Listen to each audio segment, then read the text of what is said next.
Assalamualaikum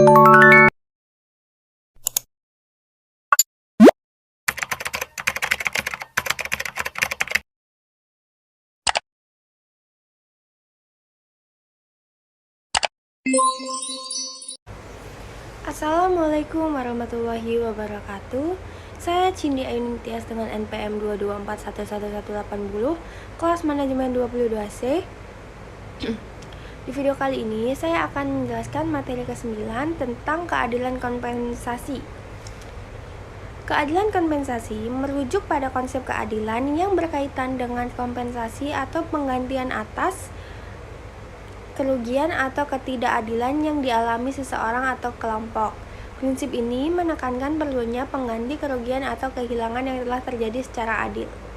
Pada dasarnya, keadilan kompensasi berusaha untuk memastikan bahwa orang yang menderita kerugian atau kerugian yang disebabkan oleh tindakan atau keadaan tertentu harus diberikan pergantian yang sesuai. Pergantian ini bisa berupa kompensasi finansial, restitusi, atau bentuk penggantian lainnya yang dapat memperbaiki atau setidaknya mengurangi dampak negatif yang dialami individual atau kelompok. Prinsip keadilan kompensasi sering diterapkan dalam berbagai konteks hukum, seperti hukum perdata, hukum pidana, maupun dalam konteks sosial. Tujuan utamanya adalah memberikan solusi yang adil bagi pihak yang menderita kerugian atau ketidakadilan, sehingga mereka dapat mendapatkan kompensasi yang memadai sesuai dengan kerugian yang telah diderita. Apa sih itu kompensasi? Dalam dunia kerja, kompensasi adalah imbalan yang diberikan kepada karyawan sebagai bentuk penghargaan kepadanya karena telah membantu pengembangan perusahaan. Bentuknya tidak harus uang atau gaji, namun bisa juga berupa cuti, tunjangan, maupun insentif. Dengan demikian, semangat pekerja untuk terus berada di performa terbaiknya akan terjaga. Apa yang dimaksud dengan keadilan kompensasi? Keadilan kompensasi berkaitan dengan input atau output sebuah perusahaan. Semakin tinggi input yang diberikan oleh karyawan, diharapkan akan menghasilkan output yang tinggi. Untuk mewujudkan keadilan kompensasi, perusahaan harus mempertimbangkan kontribusi dan kebutuhan dari karyawan tersebut. Mengapa sih dalam pemberian kompensasi harus menganut teori keadilan? Dalam suatu perusahaan, karyawan pasti mengharapkan adanya keadilan dalam memberikan kompensasi. Karena kompensasi adalah salah satu alasan karyawan dalam berkontribusi terhadap perusahaan tempat mereka bekerja. Adanya ketidakadilan dalam pemberian kompensasi akan berakibat fatal bagi perusahaan.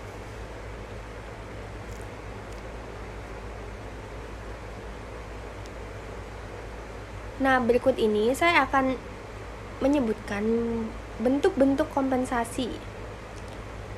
Yang pertama adalah gaji. Salah satu bentuk kompensasi adalah gaji.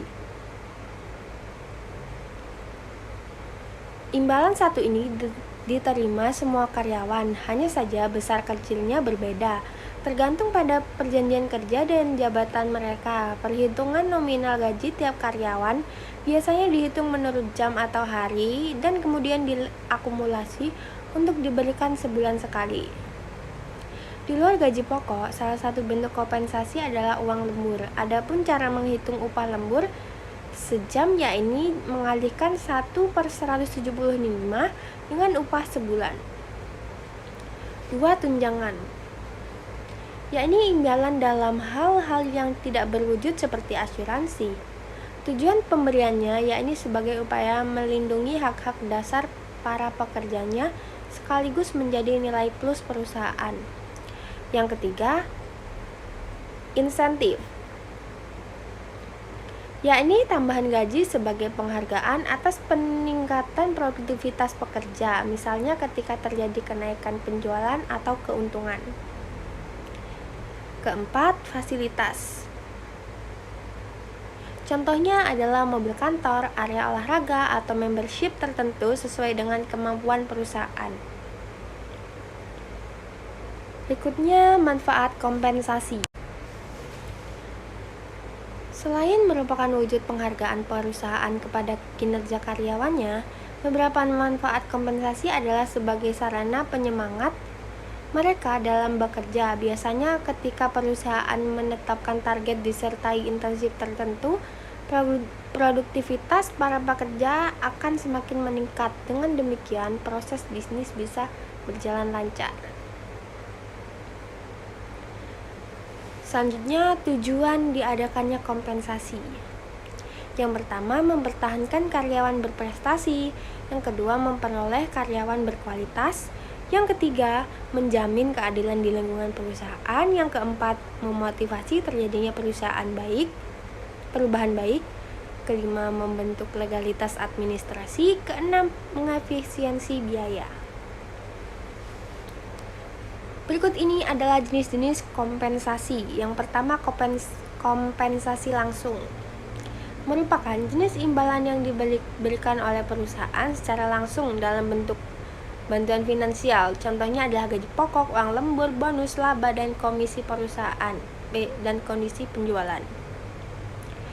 Yang kedua, kompensasi tidak langsung. Jenis ini adalah imbalan yang diberikan melalui program proteksi, misalnya asuransi atau jaminan hari tua.